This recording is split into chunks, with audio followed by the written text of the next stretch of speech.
Carl Bradford from Chaparral Motorsports here with Bryce from JT Sprocket. So you guys JT chain and sprockets or is JT Sprockets? Chain and sprockets. Chain and sprockets, perfect.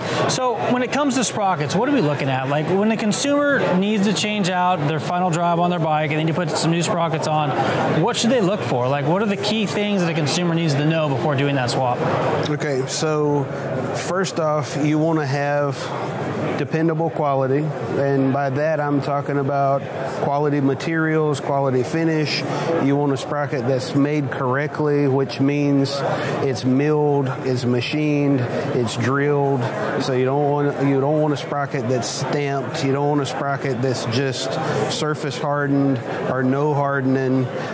You want it made out of, if it's steel, you want it to be made out of high carbon steel. So you're talking carbon 45 like an OE sprocket, or carbon 49 or 50, which is a step up from 45. Okay. Aluminum sprockets, you want them to be 70-75 T6. It's for a properly made sprocket, the difference is the material. Okay. Beautiful. Now as far as gearing goes and sizing, what are the recommendations there? Well, it depends on your riding style and your riding area. So for the most part, OE gearing is fine for about 65-70% of the people. Okay. But say you're a commuter, your best fit on gearing may be to change your ratio to, say you want to reduce your RPMs by 300 RPMs to get better fuel economy. Interesting. If you are a recreational only rider and you're a street bike rider and you're riding twisties, you may want more throttle response. If you're riding off-road and you're riding in the mountains, you may want a descending gear or a climbing gear, and all of that can be customized by changing your gear ratio on the sprockets. So do you recommend the first stage to be going up a couple teeth in the rear, or would you recommend doing a swap up front to go down a gear in the front? It depends on your goal. So if you know exactly what you want, the rear is more fine-tuning because it's a smaller gear ratio change. If you're not positive of what you want, but you know it's a drastic change, then you can change on the front. Okay. So basically a change on the front is 1 tooth in the front's like 3 on the rear. Okay. So if you're not positive the change you want, changing in the direction you want on the front will let you fine-tune that change. Perfect. So instead of, my recommendation, especially if you don't know, you can change the front, and you can do that for $15 to $25 before replacing the chain and sprocket set that may be $200. That's a good call.